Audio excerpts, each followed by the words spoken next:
नमस्कार दोस्तों। तो हम लोग कंप्लीट कर रहे हैं घटना चक्र की पूरी सीरीज, और इस सीरीज में आज हम लोग बात करेंगे आधुनिक भारत के अंतर्गत टॉपिक नंबर 34 कांग्रेस का कराची अधिवेशन, जिसका आयोजन यहाँ पे 1931 में अर्थात 1931 में शुरू हुआ था। तो आइए हम लोग बात करते हैं कि कांग्रेस का कराची अधिवेशन क्या था। अब देखिए, गांधी इरविन समझौते जस्ट इसके पिछले वाले क्लास में मैंने कंप्लीट करा दिया है, जाके वहाँ से ज़रूर देखिए कि गांधी इरविन समझौते क्या था। इसे दिल्ली समझौता के नाम से भी जाना जाता है। तो गांधी इरविन समझौते को मंजूरी देने के लिए सरदार वल्लभ भाई पटेल की अध्यक्षता में 26 से 31 मार्च 1931 को कांग्रेस का कराची अधिवेशन होगा। इस अधिवेशन में ध्यान रखिएगा, पहली बार, देखिए क्या, पहली बार कांग्रेस ने मौलिक अधिकारों और राष्ट्रीय आर्थिक कार्यक्रमों से संबंध यहाँ पे प्रस्ताव पारित किया। अब द्वैध शासन से आप कोरिलेट कर सकते हैं।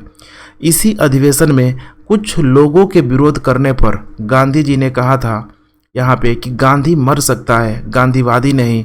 अर्थात यहाँ पे गांधी मर सकता है, गांधीवादी का नहीं, अर्थात कि अब देखिए, गांधी उस समय चूँकि उनको जेल में डाल दिया गया। जेल में डाल देने के बाद उनकी जो विचारधाराएं थी, खासकर भारत के संदर्भ में, भारत के लिए किस प्रकार से, ठीक है, किस प्रकार के भारत का वो लक्ष्य निर्धारित कर रहे थे, इसी के संदर्भ में यहाँ पे बोला गया कि गांधी मर सकता है, गांधीवादी नहीं। अर्थात बाकी अन्य अब नेताओं में भी गांधीवादी परंपरा की छाप यहाँ पे दिखाई देने लगी थी। यह पहला अवसर था जब पूर्ण स्वराज को कांग्रेस द्वारा यहाँ पे परिभाषित किया गया कि अर्थात पूर्ण स्वराज का मतलब क्या है कि हमें अब किसी के अंडर कंट्रोल में नहीं रहना है, बल्कि पूर्णतः अब हमारे लोगों द्वारा, ठीक है, सिर्फ और सिर्फ हम ही को यहाँ पे चुना जाएगा। 1931 में देखिए यहाँ पे भारतीय राष्ट्रीय कांग्रेस के कराची अधिवेशन में पारित मूल अधिकार तथा आर्थिक कार्यक्रम पर संकल्प पंडित जवाहरलाल नेहरू ने प्रारूपित किया था तथा एम.एन. राय, ध्यान रखिएगा, इसमें सहयोगी की भूमिका निभाई थी। तो सबसे पहले संविधान का जो एक तरीके से कह सकते हैं कि नींव जो रखा था, इन्हीं एम.एन. राय के द्वारा यहाँ पे लिखा गया। पॉलिटी में आपको इनका नाम देखने के लिए मिल जाएगा। नेक्स्ट कहा जा रहा है यहाँ पे कि सुभाष चंद्र बोस ने, देखिए यहाँ पे, भारतीय राष्ट्रीय कांग्रेस के कराची अधिवेशन को महात्मा गांधी की लोकप्रियता और यहाँ पे सम्मान की पराकाष्ठा माना है। अब आइए कुछ प्रश्न को हम लोग यहाँ पे सॉल्व करते हैं। पहला प्रश्न, निम्नलिखित में से किसने भारतीय राष्ट्रीय कांग्रेस के कराची अधिवेशन का सभापतित्व यहाँ पे किया हुआ था? किसने किया था? तो वल्लभ भाई पटेल के द्वारा किया गया था। देख पा रहे हैं यहाँ पे, अभी जस्ट इसको मैंने पढ़ा हुआ है, गांधी इरविन समझौता, जिसको दिल्ली समझौते को मंजूरी देने के लिए सरदार वल्लभ भाई पटेल की अध्यक्षता में 26 से 31 मार्च 1931 को कांग्रेस का कराची अधिवेशन हुआ। इस अधिवेशन में पहली बार कांग्रेस ने मौलिक अधिकारों और राष्ट्रीय आर्थिक कार्यक्रमों से संबंध प्रस्ताव पारित किया। इस अधिवेशन में कुछ लोगों के विरोध करने पर गांधी जी ने कहा था, गांधी मर सकता है, गांधीवादी नहीं। यह पहला अवसर था जब पूर्ण स्वराज को कांग्रेस द्वारा परिभाषित किया गया था। प्रश्न नंबर 2, 1931 में भारतीय राष्ट्रीय कांग्रेस के कराची अधिवेशन के लिए जिसकी अध्यक्षता सरदार पटेल कर रहे थे, किसने मूल अधिकारों तथा आर्थिक कार्यक्रम पर संकल्प प्रारूपित किया था? किसने किया हुआ था? तो उस समय किया था पंडित जवाहरलाल नेहरू के द्वारा। देखिए, IAS प्री 2005 में भी पूछा गया है और 2010 में भी पूछा गया, अर्थात IAS में भी, ठीक है, क्वेश्चन का रिपीटेशन कुछ न कुछ यहाँ पे हो जाता है।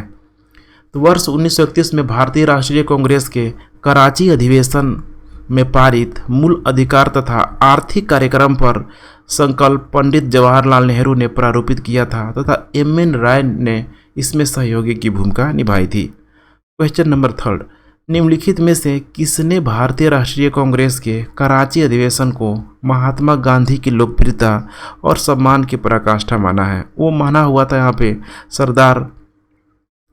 यहाँ पे है S.B. बोस है यहाँ पे, ठीक है, ध्यान रखिए, S.B. बोस, सुभाष चंद्र बोस के द्वारा इसे माना गया था कराची अधिवेशन को लेके कि महात्मा गांधी की लोकप्रियता और सम्मान की पराकाष्ठा है। क्वेश्चन नंबर 4, भारतीय स्वाधीनता संघर्ष से संबंधित निम्नलिखित घटनाओं को उनके सही क्रम में यहाँ पे आपको चुनना है। तो देखिए, काफ़ी इस तरह के प्रश्न स्टेट PCS हो गया, यूपीएससी हो गया, पूछता है। और इसमें ऑप्शन भी देखेंगे तो ज़्यादा इधर उधर नहीं होता है, सेम ही होता है। तो देखिए इसमें द्वितीय गोलमेज सम्मेलन दिया है, भारतीय राष्ट्रीय कांग्रेस का कराची अधिवेशन, भगत सिंह को फांसी, गांधी इरविन समझौता। तो नंबर 1 क्या हुआ था, ध्यान रखिएगा, गांधी इरविन समझौता हुआ था। उसके बाद से भगत सिंह को यहाँ पे फांसी हो गई थी। तब उसके बाद से कराची अधिवेशन हुआ था और लास्ट में तब जाके इसमें जो दिया है द्वितीय गोलमेज सम्मेलन हुआ था। तो करेक्ट उत्तर हो जाएगा यहाँ पे, ठीक है, देख पा रहे 4 हो जाएगा, 3 हो जाएगा, 2 हो जाएगा और 1 हो जाएगा। देख पा रहे 4 3 2 1 यहाँ पे दिया भी है। गांधी इरविन समझौता, कांग्रेस ने वायसराय के साथ बातचीत के लिए गांधी जी को अधिकृत किया। गांधी और इरविन के बीच लंबी बातचीत के उपरांत 5 मार्च 1931 को दोनों के बीच एक समझौते पर हस्ताक्षर हुए, जिसे गांधी इरविन समझौते के रूप में जाना गया। नेक्स्ट है भगत सिंह को फांसी। लाहौर षड्यंत्र कांड में देखिए किसको किसको दिया गया, भगत सिंह, सुखदेव, राजगुरु। कभी कभी ऑप्शन में भगत सिंह ना देगा, सुखदेव दे देगा, राजगुरु दे देगा। तो तीनों को एक साथ ही फांसी दिया गया था 23 मार्च 1931 को। तो कितने बार देखिए व्हाट्सएप वगैरह में आते रहता है, वैलेंटाइन डे के लिए खासकर 14 फरवरी को भगत सिंह की फांसी हुई थी, जबकि ऐसा नहीं है, भगत सिंह की फांसी हुई थी 23 मार्च को। कांग्रेस का कराची अधिवेशन 26 से 31 मार्च 1931 तक कराची में हुआ। कांग्रेस के वार्षिक अधिवेशन में गांधी इरविन समझौते की संपुष्टि की गई।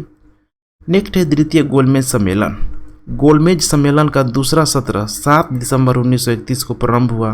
देखिए बहुत ही नज़दीकी की ये घटना है, एकाएक, ठीक है, यहाँ पे क्रमिक रूप से हो रही है, आप लोगों को ध्यान देना पड़ेगा। तो 7 सितंबर 1931 को प्रारंभ हुआ, जिसमें महात्मा गांधी कांग्रेस के एकमात्र प्रतिनिधि के रूप में सम्मिलित हुए।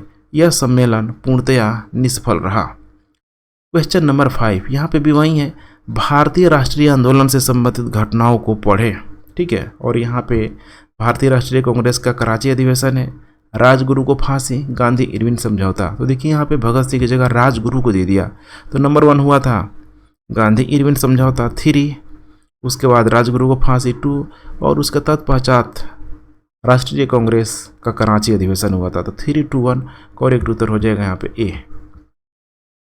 क्वेश्चन नंबर 6, भारतीय स्वाधीनता संग्राम से संबंधित निम्नलिखित घटनाओं पर विचार कीजिए। पहला है गांधी इरविन समझौता, दूसरा है भारतीय राष्ट्रीय कांग्रेस का कराची अधिवेशन, उसके बाद भगत सिंह की फांसी, उसके बाद पुनः समझौता। तो नंबर 1 तो यहाँ पे देख पा रहे हैं गांधी इरविन समझौता, उसके बाद से नंबर 2 हो जाएगा भगत सिंह की फांसी हुई थी, उसके बाद नंबर 3 हो जाएगा भारतीय राष्ट्रीय कांग्रेस का कराची अधिवेशन, लास्ट में हुआ था पुनः समझौता, जब, ठीक है, द्वितीय गोलमेज जब पूरी तरीके से सांप्रदायिकता के आधार पर जब फेल हो गया था। तो करेक्ट उत्तर हो जाएगा यहाँ पे 1 3 2 4, ध्यान रखिएगा 1 3 2 और 4 देख पा रहे हैं यहाँ पे, ठीक है, पूरा उसका एक्सप्लेनेशन भी यहाँ पे दिया हुआ है। तो ठीक है फ्रेंड्स, सब नेक्स्ट क्लास से हम लोग देखेंगे गोलमेज सम्मेलन।